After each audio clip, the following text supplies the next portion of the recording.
Hey everyone, it's Mike Andes. I'm the founder of Augusta Lawn Care. We have 175 plus locations around the world. But today we're actually in a new location out in Austin, Texas. Ryan, the owner, actually has 3 other locations about 4 hours away. He just started these 2 locations 90 days ago. So you're gonna see kind of the behind the scenes. We're gonna take a shop tour. He's gonna share his current strategy that he's used to get over 100 recurring customers over the past 90 days and just share some of the things that he's learned after doing 5 locations. I hope it's helpful for you. So we decided in the beginning, Joe and I talked about it, and it was either get the first manager and then start getting team members, so the manager can manage, or you could just start getting all the managers.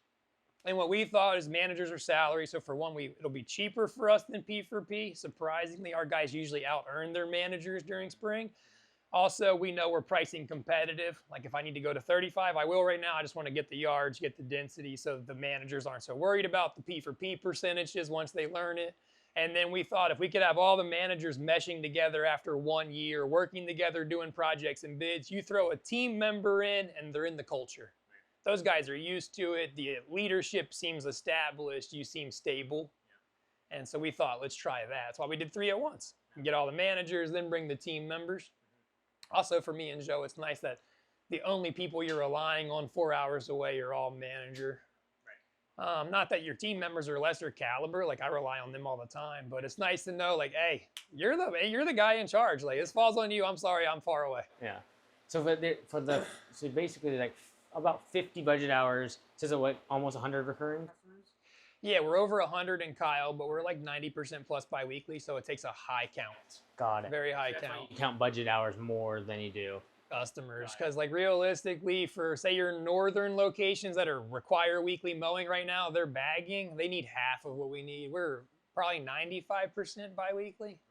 So for us, we add a customer that adds 1 BH a month. Okay. So basically you have 110 customers right now? Yeah, for sure. I can actually pull it up and tell you. Let's see, I'll pull it up on the screen. So this is pretty much how me and Joe work. He sits in his laptop. You can look. We have our chargers routed through the chairs. It's through the chairs? Yeah, we just plug them in the wall and route them through the armrest, so we don't. Okay, I see. That way we can always reach them. But yeah, let's see. So if we come. So in Kyle, you'll kind of see our naming convention tells us what services they have. If they're uppercase, they have it. If they're lowercase, they don't. So it's mowing, insects, grooming, beds, healthy trees and shrubs, treatments, pet waste or yuck, and then exclamation point would be Christmas lights. What's the Y again? Yuck. What's that? Poop scoop. Oh, okay. I went through 3 hours of iterations to find a word that seemed reasonable. That match the services. Like healthy trees and shrubs isn't ideal, but I had the word bloom at one point, and we settled on mighty. Okay, all right. But we know that, and then we also have tags on all of them, so I can find just my mowing. But if we go marketing tags, resource tags, the ladies are in here a lot more than me. But let's see, mowing, so we have 88 in Kyle, and then scooping, we have 11. Treatments, we have 30. And usually do you get the treatments on just like after they start mowing? A lot of times we'll get the mowing from the treatments. They'll inquire about the weed control. We notice up here, because we're mostly Bermuda, the weeds really stand out. Right. A dandelion's like, oh, wow. Versus you're saying Augustine's real bushy, the weeds kind of hide in it. So up here, people are like, I need to out of my yard. It's an eyesore, and the HOAs are intense. They're probably the things that need cut every week is the weeds. Yeah, it's the weeds. Yeah, so bed maintenance, we have 13. And then Oak Hill is significantly slower. I'll show you what I mean. For having all things being equal, ad spend wise and effort in hours, Oak Hill sitting at 3, so 10 less for beds, 23 mowing, so 60-ish less. And they've both had 20,000 door hangers put out, 4 scooping, and 2 treatments. So, and what's interesting is they border each other, like territory-wise, they border. There's not 5 minutes between them. You can really see it if we go to our marketing map. So blue is where we've door hangered. They have the date and the door hanger design that we put out. And then if they're purple, that means they came from a web form. These are current customers. If they're yellow, they came from a door hanger. So we use purple ones to decide where to go door hanger next. Like for example, Wait, so if someone submits a web form, they're purple. yeah, so like here we've had 2 web forms in the neighborhood that we have not door hangered. I would want to go door hanger that neighborhood. We've door hangered this one and it worked. Right. And we know here, we were there on April 25th. We did a $55 QR code, scoops a daisy on the back door hanger, and we had 1, but we've had 2 web forms there. It's all new development. Yeah. That's cool. So is someone, if you do a door hanger situation, basically how they could still submit a web form, technically. Yeah, so you would see that you did the door hanger. Yeah, so kind of what we did for our SOPs is we outline where we door hangered, and any lead, even a web form that comes in that door hanger region for 28 days, the door hanger gets credit. We don't care if it came through Google. Oh, so it would then be yellow. Yeah, so what we do is we go through, right now I do it, or the office. I'll look at the date it came in. I type in the address here. It goes to that map. I'll look at the date. If it's in the last 4 weeks, I give the door hanger credit. Because I don't think it's a coincidence usually. Yeah. And I figure law of averages. We've had a door hanger came in yesterday. We put out 90 days ago. It was a February 28th door hanger, came in yesterday. What? So I figure there's a lot of web forms that were also door hangers that are getting misallocated. So it's 28 days is the line. You got to draw somewhere. Yeah. And since everyone's going to ask this in the comments from Augusta, what are you doing on Google Maps for this exactly? Obviously, this is... Yeah, so you just go to like My Maps. That's what I Google it. You can go Google My Maps as custom. And then you can create whatever map you want. So I just have one called door hangers. Here's the Hill Country region when we were doing it. Here's Charleston when we were trying to map that out. Our Christmas light customers from years ago. And that will take you right to it. And then in the top here, you can add a shape or a form. This is how I add my door hanger areas. What I do is we send them in WhatsApp. So I was working on it earlier. I type the street name in Google, then I draw a shape around it. And then I just go into Copilot. I do it on Sundays. That's kind of like my therapy. I like looking at my approved quotes. So every Sunday I sit in my recliner at home and I'll go to estimates. I go to approve for this week. Let's see. It's easier for me to drive on my laptop than my TV.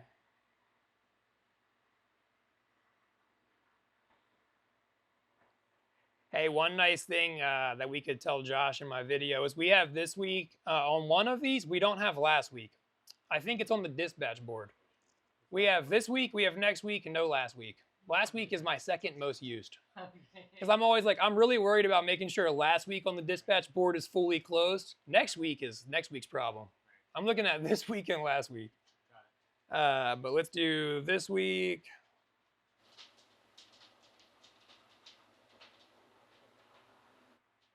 So what I like to do is open them up, and I like to double check my office and command center to make sure that the M's capital, the mo tags here, and the how they found us is Google search. But I will still always go put it in my map just to see if it's been within 28 days. So then I come here. So that one wasn't. So then all I do is you select new customers in May. I sort by month just so I could find trends. And then I just add it to map. And you guys are technically like almost going into your busy season here because of the heat.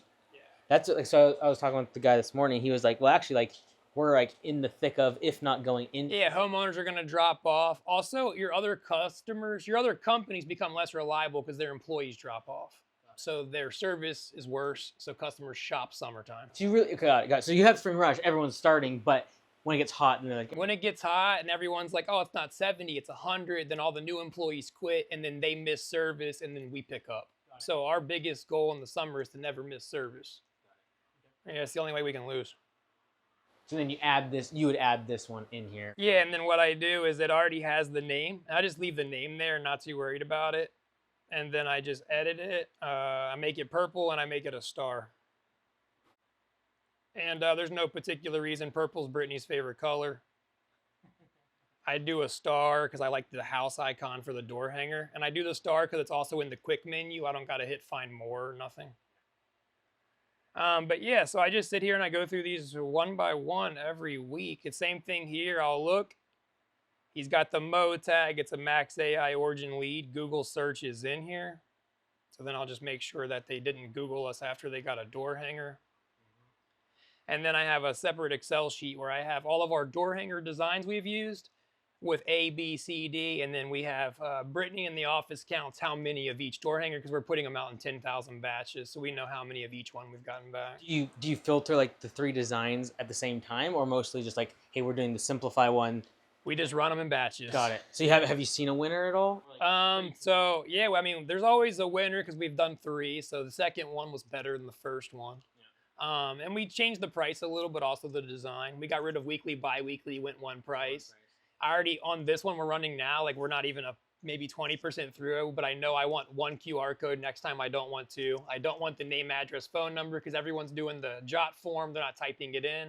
So that's a good spot for me to put like 2 basic instructions, check what you need, take a picture to kind of guide them more. I'm already ready for the next one. I wish these were out so I could have the next ones. Has anyone messed up the QR codes, or is it just like another thing they have to think about? No, but the biggest issue is if they accidentally scan the wrong one. Like say they want the lawn care and they accidentally they get the wrong website. I just don't want the chance to lose them. Like it doesn't really matter to me which one they fill out. But I know just in testing, I have to use my hand to cover it, and it's just let's make it easier. Yeah, no, that's good. And so when you look at this map, so like for example, the ones that you're about to put out this month. Yeah, so where's your strategy on like, hey, I'm gonna go this market? Well, let me show you a prime example on this one. Because this one came in, right? It says Google search. I put in the address. It's in a blue spot, so we door hangered there. Now what I'm gonna look at is we door hangered there on April 25th. I can see the date. So then what I'm gonna do is look at customers since April 20 or May 26th. So for me, that has been almost a month, 31 days, so they'll fall out of my 28, so we're going to go web form. Really? Okay. Yeah. I just figure you draw the line in the sand. It's 28 days, 4 weeks. Interesting. Also, if they would have mentioned the door hanger, Command would have attached it, or Brittany would have mentioned the door hanger. Oh, right. This person just literally filled a form. Yeah, so they filled out the web form. We talked to them on the phone. That's why I pull it up just to check what they put. And then I usually will check the call notes. I'll go back to the very first call because I'm doing them every week, so I don't have a lot of history. Left a voicemail, need to come serve. But basically, I'm just looking. They never mentioned the door hanger. And it's been over 28 days. But what that will clue me in on is that we got a web form in a neighborhood that we door hangered a month ago, so it's a great candidate to go be re-door hangered. We had 3 that came in when we did it. This one came in more than 4 weeks later, so probably go hit it again. That lady just shopped us this week. Right, got it. As far as what we're doing for our overall strategy, as you can see all the blue. Right now, we're more canvassing because we really don't know the area. Like, we didn't live here or grow up here. It's really unknown to us. So we're trying to just hit as many neighborhoods as we can. I like to do the perimeter, like the outside, and then jump to another one. Joe does the same thing, 300 here, 200 there, and see what comes in. But we're mostly just trying to canvas as much as we can this year, see which design is the most effective, which neighborhoods are. So next year, we run the best design in the best neighborhoods in spring. And then I think next year, our strategy will be more hitting our prime neighborhoods. Because when we started this year, we didn't have density anywhere. So this year we're like, well, where can we get density easily? And then next year we'll drill in on those neighborhoods. Got it. So the purple is the ones that are coming from the web forms, right? Yeah, purple is web forms or Google Local Service. I also distinguish between those. On Sundays, I will listen to our Google Local Service calls, go and tag them local service. And I put in their note that it's a local service just for me. But that's the only marketing we're running right now is door hangers, local service, pay-per-click. And right now so you got like 100 reviews essentially. What was sort of your strategy on a new market to get those? Ask everyone. So we started off by running an employee contest for all the existing locations we have, and we got them up to 60 immediately just through that. And then we switched the automation from sending them to Copilot first to just straight to Google. I talked to command about it. Brian Rand's recommendation was I wouldn't do that because, you know, you could get a bad review. And I told him I have full faith in my quality. Me and Joe are doing the work in the new territory. Ask for the review. It's going to be good. If it's bad, I'll fix it. Via text on those? Yeah, so it just sends out as soon as we complete the job. It doesn't say co-pilot and then. It just says, hey, the guys were there. Did you like your job? And we found the first week we did 8-time mows, we got 5 reviews. Austin is very much more quick on the reviews. They have Gmail accounts. You know, down south a little harder, but up here it went quick. I would say Austin hit 100 reviews to Oak Hill 60 or something because of the amount of first-time mows. Oak Hill just hasn't had as many opportunities to get them. So in this area, you ranking better from in Kyle? Yeah, we rank really well in Kyle. One thing I was worried about in Oak Hill, when we first opened it, we were stuck on a name. I don't know if you remember, but I emailed about it. I kind of had the media team research it because we have lots of planned master communities in that part of town. We have Bear Creek, Shady Hollow. And so we went with Oak Hill, and unknowing to us and the media, or the web team, I think, there's an Oak Hill, Texas, way north by Dallas. And so I really think that skews our rankings. Also, it's tough for customers because they're like, well, I'm not near Dallas. We started getting leads from Longview, which is near Oakview, Texas, or Oak Hill, Texas. So I don't know. I figure it's one of those things like eventually people will get it. Google will figure out you're a neighborhood of Austin. Like, you know, just hammer it. But if it didn't turn around in a few years, then I would say maybe it should be called Cedar Valley, or at least a name that's not also a city in Texas. But yeah, I don't think any of us knew. I didn't know until I got my first Longview lead and figured out. And I Googled Longview to see where it was. And then I saw Oak Hill, Texas right next to it. And I was like, how unfortunate. But I don't think that's the primary problem. I think the primary problem is that it's a very established 40-year-old community that has existing providers. What's interesting is like you still get quite a few the yellow, like the door hangers. Yeah. You seem to be doing decently up there. Yeah, so if you notice, technically our Oak Hill location, like you see West Oak Hill right here. Yeah. So our Oak Hill location is technically north of this line right here. So this would be all of these. Oh, that's all technically. This is technically South Austin that I haven't bought yet, but we do really well there. So we're just going to fill it in. My plan is to buy it this summer as soon as we get 32 BHs between the two combined. That GM will take them both, give us time to fill in Oak Hill, figure out where we have to go. Because there's a lot of neighborhoods way north that we haven't hit. But what another interesting factor is, so up here, north of Bee Cave, you see Lakeway? Yep.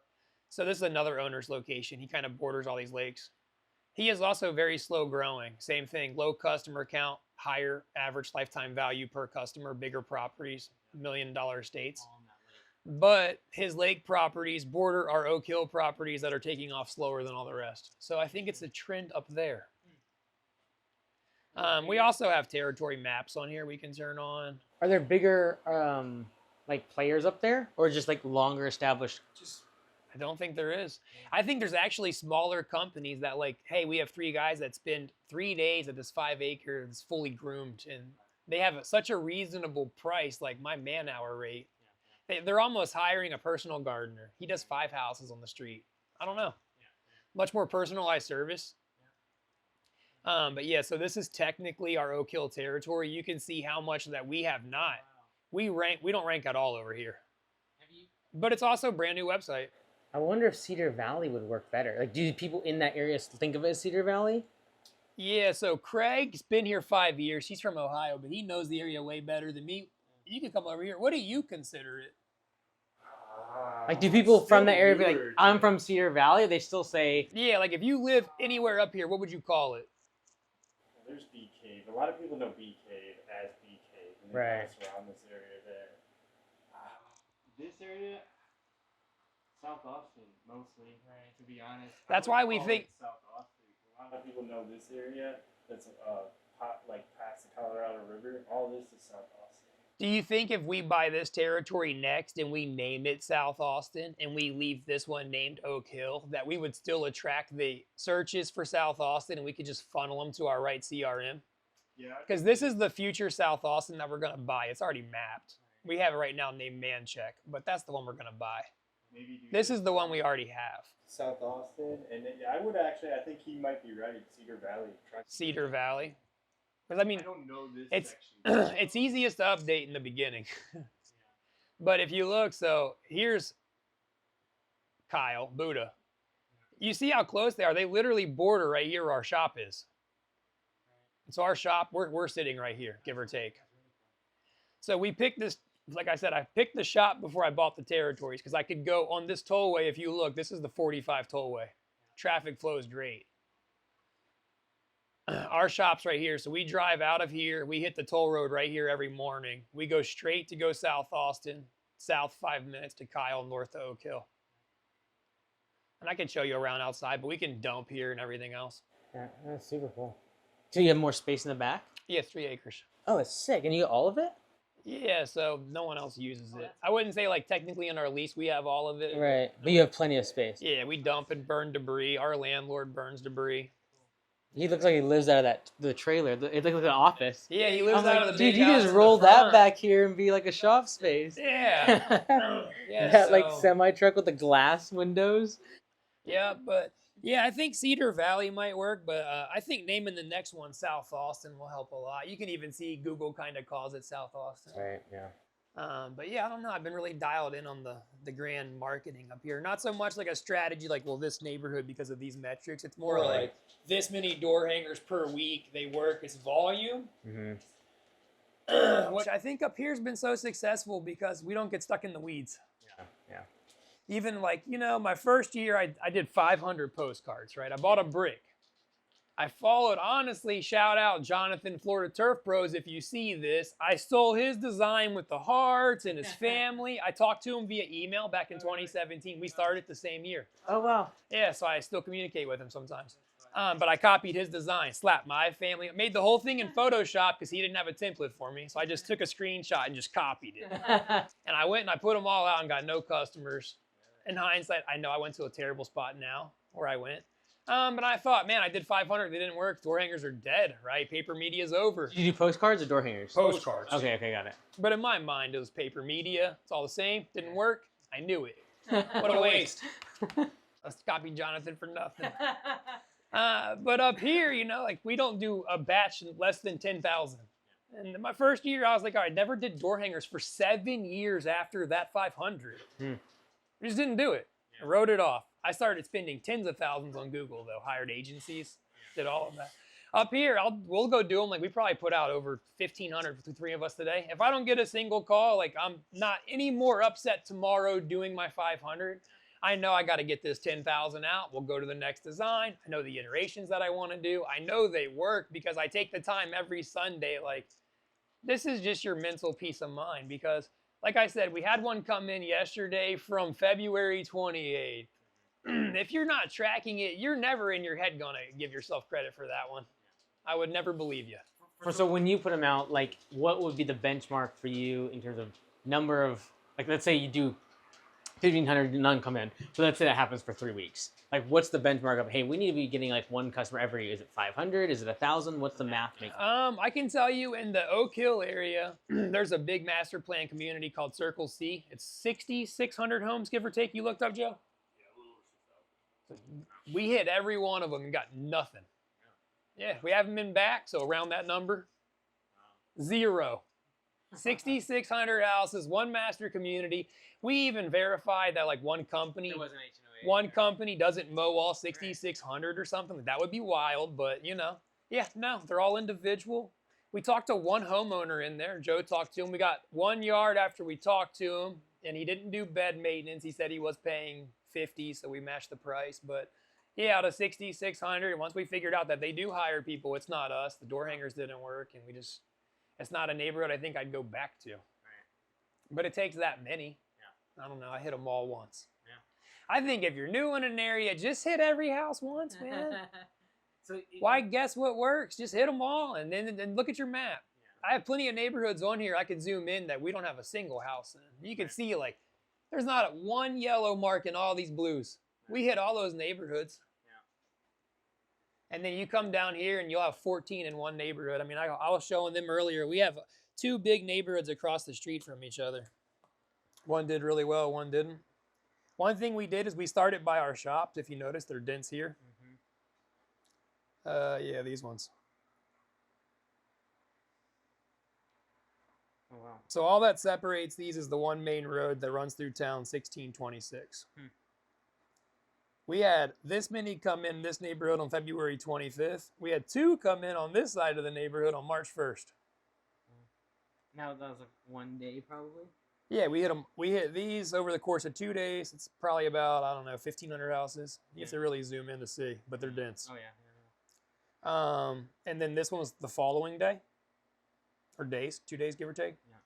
But yeah, and what's interesting is we've only had 2 web leads here in these neighborhoods, and they're 2 of the primary neighborhoods. Yeah. But look at the door hanger effectiveness in the south one, Right. even though only 1 web lead. Wow. I think that's brand awareness. That was all in the same couple days. And that so- was in February. Our grass was totally dormant and brown. We were door hangering, wearing hoodies. It was cold, and it was effective. And you broke your foot, dude. Yeah. Yeah, trying to jump over a retaining wall to Oh, I never heard how it happened. get more door hangers out. I just knew it was. I can so tell you the exact street I was door hangering. The guy had like a 4-foot wall because we're hilly here, you know, and you don't want to go down the driveway to get around the wall. So I took a running jump and jumped off my right foot to jump on the wall and tore my calf. And I just talked to the neighbor across the street. He was working on his son's bike in the driveway, and we chatted a little bit. I helped him put the chain on. I went and door hangered his neighbor, jumped on the wall, and all he did was hear me yell. I was like, oh my gosh, man. And he walked over and he was like, are you okay? I just heard you yelling and started seeing you bounce around. And I said, I think I just tore my calf. And then he offered to give me a ride. All the grief us door hangers get, and this homeowner was like, do you need a ride to your truck? And I was like, I appreciate it, but I'm going to finish this street on the way back to my truck because I haven't hit it yet and I don't want to hold you up. And I limped down the road, finished my street, called Joe. I told Joe, I said, we're a man down. I can't work through this injury. I'm not being a little punk. It's really bad. And then he got back in town, and I took my compression off when he got back in Monday, and my whole foot, all the blood, I went to my foot, and he was like, yeah, it's kind of a bad one. Oh, man. And I took off a week from doing door hangers, maybe 5 days, and then I got my cast, and we were back out there the next week. Let's go. Yeah, put out like 1,500 with And the so, cast. you want to show me outside? Yeah. Yeah, I'll show you this. This is our other area real quick. This is where me and Brittany do all of our work. That's where she takes all the calls up here. That's where I work, and then that's the third monitor. Dude, let's go. Dude, I remember the video you sent me of this place was a wreck. Yeah. I didn't know you. Did you have to like just clean it essentially? That was the main thing. We cleaned everything. We literally mopped the walls, painted all the wall you did decor. paint it Yeah, all? brought in the pictures, replaced some flooring. I've killed 3 scorpions in here this week. This week? I had one crawl down my arm on Sunday night. I flicked it off, and Brittany smacked it with a flip-flop. That's awesome. How'd you find the property originally? Like on Craigslist or something? Yeah, so I tasked Jen with it, our bookkeeper. And your free time in December, because it's slow, can you try to find us a rural property where I can dump around anywhere between San Antonio? Yeah, so here's our equipment storage. It locks up. It's got the Simply Safe on it. The alarm's right there. Our backpack sprayer's charging there, and everything gets put up. Are you using the sprayers a lot for the spray? Yeah, we chemical use side? them for like all of our bed maintenance spray, pre-emergence. We also can do deodorizers and sanitizers for the pet waste out of them, and our weed control treatments. That one's set up with it's called a T-Jet herbicide nozzle. You don't switch the different between one though, do you? Nope, so that one's spray painted green because it's safe to spray in grass. Got it. That's selective herbicide only. All the ones that are yellow will turn your grass yellow. Yep, so we pull up here, the guys unload their trucks. We don't have trash service here, so every week I load this in the back of my truck and take it to the Rockport shop. This is where we do maintenance. All of our hand tools and extra mowers go back here. And then I brought these pallets from the nursery. Whenever we go buy mulch, I just get extra and I throw it on here so we have some on hand. And most of our jobs are less than 10 bags, so if I can avoid a run to the store. It's all the small little properties too in Austin. There's like, Yeah, we can't get deliveries to this property because of the logistics with the truck. So the downside is we can't have to bring all the mulch. But there's pre-emergent, that's for our May application. Extra bag rock. We only have 2 types of bag rock. We only have 2 colors of mulch. We only use 2 pre-emergents all year. We will never need more pallets. So we loop through here to get around. These 18-wheelers were not here when I rented the property. They showed up last week. Oh, that's what I was referring to up front. Oh, These are the old. what are those? These are old Formula One Austin VIP boxes. If you look inside, they have seats, and that's why they're all glass. So they just stack 'em? My landlord wants to turn them into apartments and rent them. They have no bathrooms and no plumbing and no AC. Oh, he wants to do them here? Yep. That's so, Yeah, so that's his forklift. We've never got to use it. dude, it's crazy. But yeah, we can pretty much dump all back here. You can see there's a little bit of debris. That's actually my landlord's. Yeah, I'll show you behind these So his whole barrels. parcel is like 3 acres back? Yeah, it goes way back. So you can see mulch, clean out stuff there. That's us. Yeah. This is all us. He actually likes it because he does some kind of natural gardening, permaculture. Oh, so he just like flips it with the skid steer? Yeah, he wants it. He wants it for his permaculture. And there's 3 55-gallon metal drums under all that we burn in. Wow. Yeah, so this is from the last couple weeks of cleanups. So you usually just have, do they kind of split between doing the work and then just doing door hangers if they have the time essentially? Yeah, so right now, essentially, Joe is doing interviews when he can, and then he works with Craig mowing to get the BHs done kind of Tuesday through Thursday. We'll all kind of tag team a cleanup or something, usually Wednesday or Thursday morning, get it done while it's cool, a couple hours, and then they go mow. And then I've been doing all the door hangers. Yep, because we haven't got that second GM yet. But we decided right away we were going to be very picky. We didn't mind mowing in long days. We will take our time with the managers. Yeah. No, I think it's smart to do. As long as you have the capital Yeah. to burn, like just get GMs from the get. It's so smart. 'Cause Yeah, then I'm like, I'll do it. Let's train them. you can almost cover the cost as long as they're busy. You can almost cover like break. Yeah, well, also, you know, they'll come on for say $1,200 a week, and we're $100 an hour. If you do 33%, I'm like, it's cheaper to have a GM on salary. And they're not worried about my BHs. I can say, hey, I'll do that yard for 35. Yeah, they're fine with it. And I'll do the door hangers and everything else. Yep, yeah, so the employees kind of park where you guys are. Like that's Craig's truck. We line up all down that fence. And then the plan is our other ramp rack trucks, this is going to be kind of the alley. This is the shotgun out. And they come in, we turn around this loop, and then line up. You taking up painting on the easel there? That just showed up. That showed up, those mattresses, this boat, these 6 18-wheelers. What does he do? Just like hoard stuff or? He owns a bunch of land, and every once in a while he'll sell a chunk of 20 acres for a couple $100,000, and then junk shows up. Let's go. And he never gets rid of it, but it's all investments. He's a very nice guy, but we knew the property was right for us when I saw it on Google Maps, and there were 7 broken down cars in the front yard. Keep everyone else away. I mean, can you find a better one? This guy lets us burn 15 minutes from downtown Austin. Yeah, no kidding, right? You know, it's $500 a month per location. Our electricity is $60 a month because we split it 3 ways. Our internet's $25. Really? Well, our total internet's $75 with Spectrum. Oh, okay, And got I it. have 3 locations splitting it. Like my overhead per location here is less than $1,000 a month. No dump fees. Austin hauls natural debris for free, so we only bring sticks back here. All the leaf debris and all that goes in paper bags and gets hauled off. We just coordinate. We have their trash app, and we put the customer's address, like we're the customer, and they'll tell us their days. And then we go do their cleanups 1 or 2 days before their natural trash day, which is every 2 or 3 weeks. Do you have that in Rockport? No. Yeah, we see. Dude, when I went to North Carolina, the same thing. I had never like played with like trying to schedule it and like, okay, so your thing is coming tomorrow. I'll do the property cleanup the day before, so I can just pile it. We didn't know until customers started telling us, like, hey, the HOA's not going to have these bags out here for a week. You need to come X amount of days before our natural pickup. Well, down south, we don't have natural pickup. Yeah, no, we knew.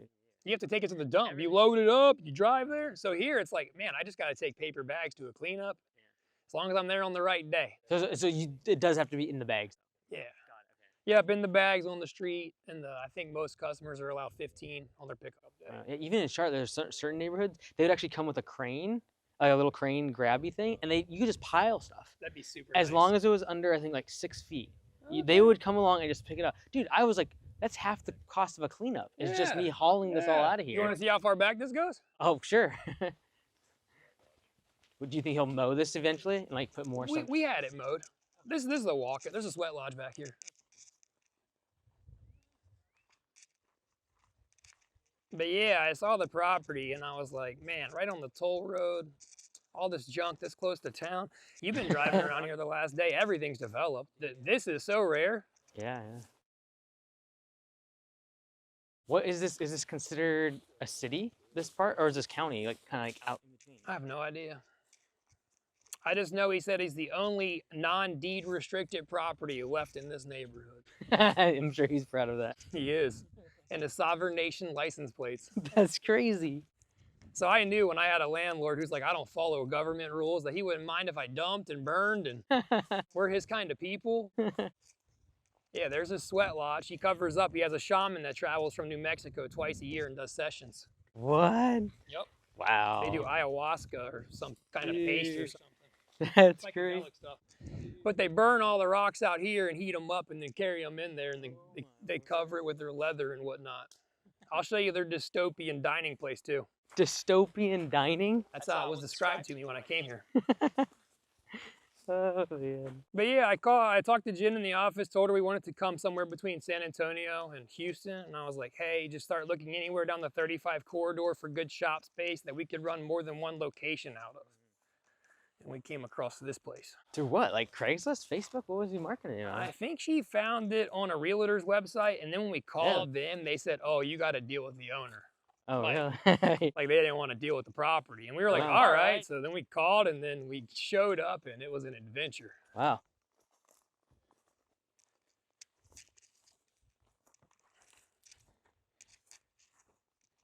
Is there a dining thing? Yeah. This is it. Very interesting. But yeah, I mean, it goes back probably about another 50 yards or so. You can make it like a... Yeah, there you have it. Dude, that's crazy. Let's go. You know, I wish you would just sell me the whole property. What does this cost? Well, the neighbor right next door has roughly the same size parcel. He just passed away a few weeks ago and it's listed for $580, I think. Similar size? Yeah, they tried to not have me find out about it because the landlord was super scared I'd steal his deal or something. But that guy left in his will that he's not allowed to buy it because he didn't like him that much. They've called about it and the realtor said, I'm not allowed to sell it to you. What? So I told my landlord, I said, well, I can't steal the deal you can't have. That man said, over my dead body.